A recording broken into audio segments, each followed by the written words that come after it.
Hello students, आज का हमारा टॉपिक है रेडियो आइसोटोप्स।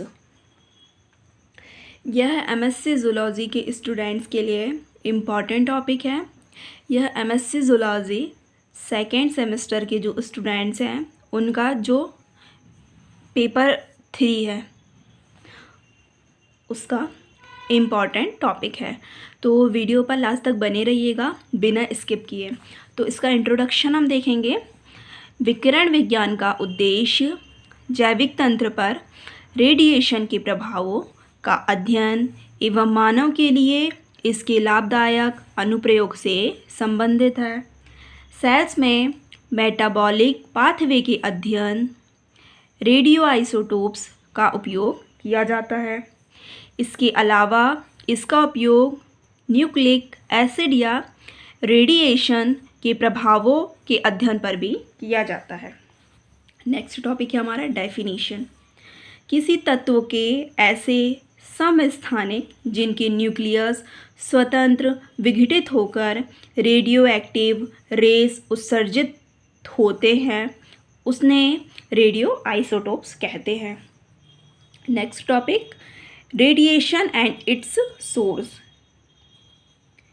लाइट एक विद्युत चुंबकीय रेडिएशन है।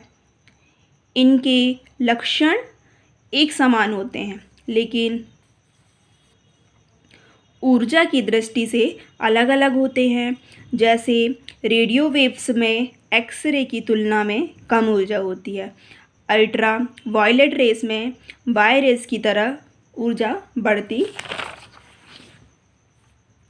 जाती है। जब ऊर्जा वाले फोटोन द्रव से अंतःक्रिया करते हैं तो इसमें या तो एक्सिटेशन या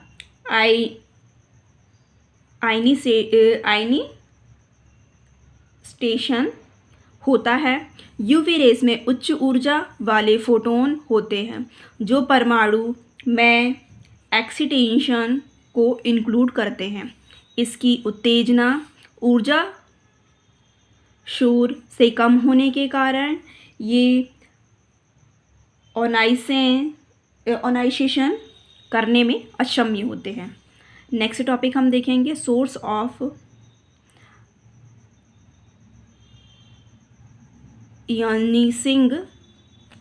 आयनिंग रेडिएशन।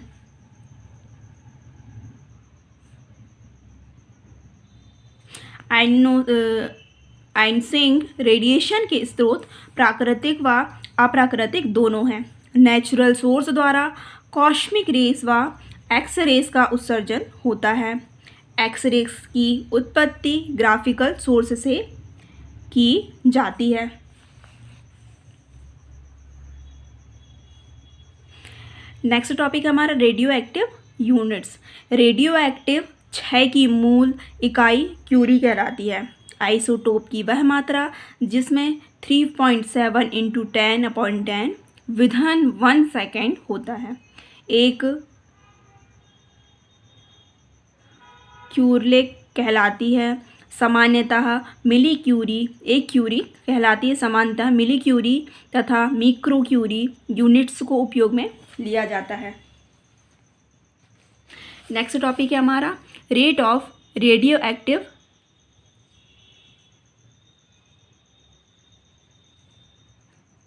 डिजायर। यह ताक्षणिक प्रक्रिया सोर्स के आधार पर रेडियो एक्टिव डेंसिटी निश्चित दर से होता रहता है एवं चरघातांकी के नियम का पालन करता है। इस प्रकार किसी भी समय विघटित होने वाले परमाणुओं की संख्या उस समय उपस्थित आइसोटोप्स परमाणुओं की संख्या के समानुपाती होता है। नेक्स्ट हमारा टॉपिक है types of isotopes.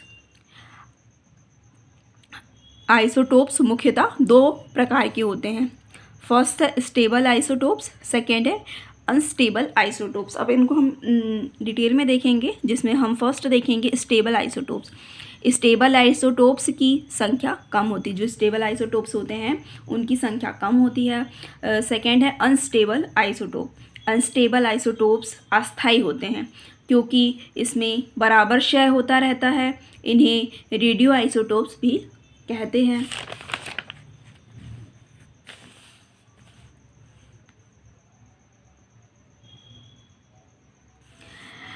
Next topic हम देखेंगे काइंड्स ऑफ रेडिएशंस। मुख्यतः रेडिएशन दो प्रकार के होते हैं, जो सूर्य से उत्पन्न तथा न्यूक्लियर डिसइंटीग्रेशन द्वारा उत्पन्न होते हैं, जिनसे आइसोटोप बनते हैं। ये 3 प्रकार के होते हैं, जिसमें फर्स्ट है हमारा सोलर रेडिएशन। ये सूर्य से उत्पन्न रेडिएशन तथा इलेक्ट्रोमैग्नेटिक वेव्स से मिलकर बनते हैं। ये रेडिएशन कम वेवलेंथ की तरंगों से मिलकर बनते हैं, जो लंबी दूरी तक जा सकते हैं। इन पर कोई चार्ज नहीं होता है। ये ऊतक के अंदर तक प्रवेश कर जाते हैं। इन्हें एक्सटर्नल एमिटर्स भी कहा जाता है। सेकेंड है हमारा कॉर्पस्कुलर रेडिएशंस। ये एटॉमिक और सब एटॉमिक की धारा है, जो परमाणु विस्फोटों के द्वारा उत्पन्न होते हैं। ये निम्न प्रकार के होते हैं, जिसमें फर्स्ट है अल्फा कण। ये हीलियम के परमाणु के केंद्रक हैं। धन आवर्षित होते हैं। ये कागज, दीवार, मनुष्य की त्वचा से टकराकर रुक जाते हैं। रुकने के बाद आयनाइजेशन करते हैं। सेकेंड है बीटा पार्टिकल्स। ये अल्फा कणों से छोटे होते हैं।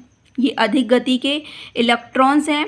ये ऋण आवेशित होते हैं। थर्ड है हमारा गामा रेस। ये अल्फा कणों गामा रेस ये चुंबकीय तरंगे हैं, परमाणु के केंद्रक से उत्पन्न होती हैं। ये प्रकाश किरणों के समान होती हैं। नेक्स्ट टॉपिक है हमारा अदर टाइप्स ऑफ रेडिएशंस। कुछ अन्य प्रकार के विकिरण वातावरण में पाए जाते हैं, जिसमें फर्स्ट है न्यूट्रॉन्स। ये बड़े आवेशित रहित कण हैं, जो स्वयं रेडिएशन उत्पन्न नहीं करते हैं, किंतु ये नॉन रेडियो एक्टिव पदार्थों से गुजरते हैं, उन्हें रेडियो एक्टिव बना देते हैं।